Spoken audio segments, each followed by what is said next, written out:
Well, welcome back to Smart Life. We are so glad to have you with us. We know you have a lot of things you could be watching out there, and that's why we are so thankful you're with us today. Our country's schools, they're falling behind. I know this so well that I homeschool. Around the world, children are excelling much more quickly than American children. We've lost our advantages. But who's to blame?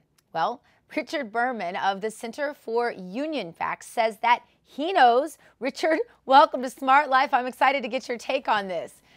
Tell us who you say is the #1 person who is to blame for America's failing schools. In 2 words, Randy Weingarten.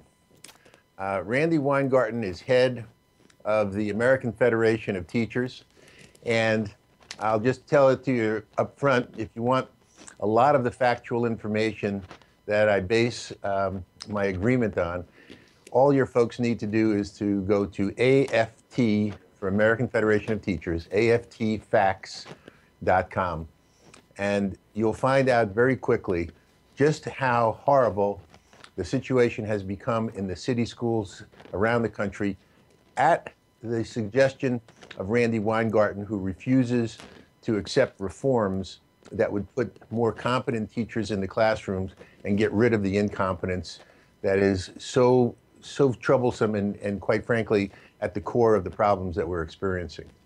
Okay, but give me the hard facts. You know, what are you basing this on? What has she done, for example, to protect bad teachers? One of the assertions you make. Well, for example, let's start off with the problem. We do not have the best education system in the world any longer. We are behind countries that most people can't find on a map. We're behind Latvia, we're behind Estonia, we're behind Vietnam in things like math and reading and science. And I don't mean that we're just, number 3. I mean like we're number 23. We're number 27 among Western countries. And even if you're in a good suburban school, we still don't compare well to the students in other more privileged backgrounds in other countries. So when you do the apples to apples comparison, we just don't come out well.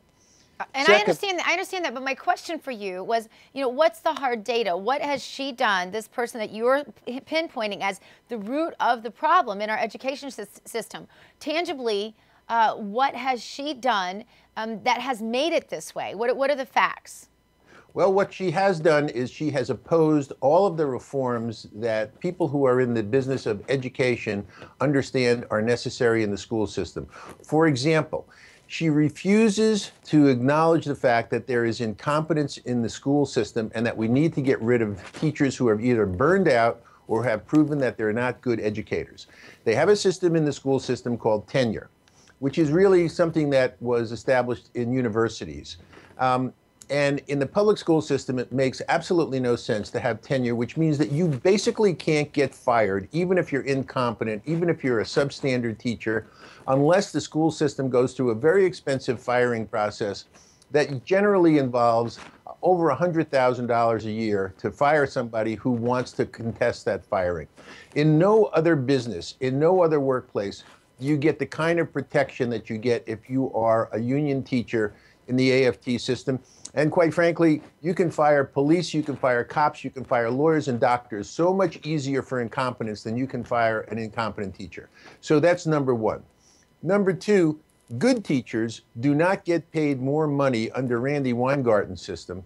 Good teachers don't get paid more money than an incompetent teacher. So if you're working alongside somebody else and you're really doing a great job, people would generally say, well, you ought to get a merit pay raise or you ought to get some sort of recognition for it. Randy Weingarten doesn't believe that because she's a union leader and she thinks that everybody should be paid the same amount of money if they've got the same number of years in the system. When years in the system means nothing as compared to competence. The other things that are most important about the school systems that we basically have in our inner cities is that where people decide that the school system is so broken that they can't get the union to agree to certain reforms, they want to set up new school systems or new schools that are generally called charter schools, or they want to provide taxpayer-funded vouchers for kids to go to private schools. Right. instead of the money going to the public school system, the same amount of money would go into a voucher for that particular student, and that student could take that voucher to a private school. Randi Weingarten opposes that. She opposes charter schools being established, even though the record is clear that even kids from broken homes and from substandard family backgrounds do exceptionally well in charter schools because the teachers there are operating like good employees in any other organization where they know that they're being judged on performance and they do a great job. Randi Weingarten doesn't want to see any competition from what you would call a private school system competing with her public school teachers, because then there's going to be less money in the public school system and there's less money for her to give to her own folks. Randi Weingarten is an elitist. She is out of touch. This is a woman who makes over $500,000 a year. She lives in East Hampton, Long Island, which is one of the wealthiest communities in the United States, maybe the wealthiest community in the United States. Randi Weingarten's staff all make over $100,000 on average, whereas the average teacher is probably making about $50,000. So no real reason for them to change then at all. And in fact, you also mentioned she opposes using tests to evaluate teacher and school effectiveness. She opposes easing restrictions on firing poor performing teachers, and she opposes paying for better teachers. She opposes all of that. So none of what she's doing makes any sense. And so why is she still getting $500,000, living in this expensive neighborhood and paying her cronies in six figures? I don't get that. Because the union has turned into a formidable political machine. And they've got the school boards, they get the people elected to school boards because they have the money to run campaigns for people who are favorable to their position. They're payoffs, basically. They've got friends in the state legislatures. And quite frankly, even a lot of Democrats have now gotten fed up because they understand that Weingarten and her union are creating gridlock and that we can't move forward. So she's got Barack Obama saying that we need to do something about the school system. The Secretary of Education, Arne Duncan, has said we've got to make changes and the union is standing in the way. And so, of course, she attacks the Secretary of Education because he shouldn't be saying that because he's a Democrat.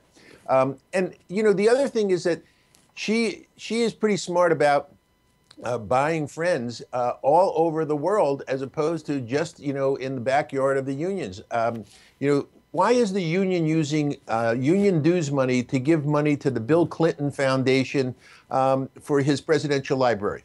Or excuse me, not for his presidential library, for his foundation. Why do they give money to the Union of Palestinian Teachers? Why are they sending money over to the Middle East? This is teacher union dues that are being used for her to find friends all over the world, this is as really, well as in this country. Yeah, really cronyism at its absolute worst. And the thing about it is it impacts those who can afford it the least, like this public school systems in Detroit, for example, the absolute worst, doesn't it? Detroit, a mess. Chicago, a mess. I mean, the inner city school systems where the AFT is prevalent, Philadelphia is another one.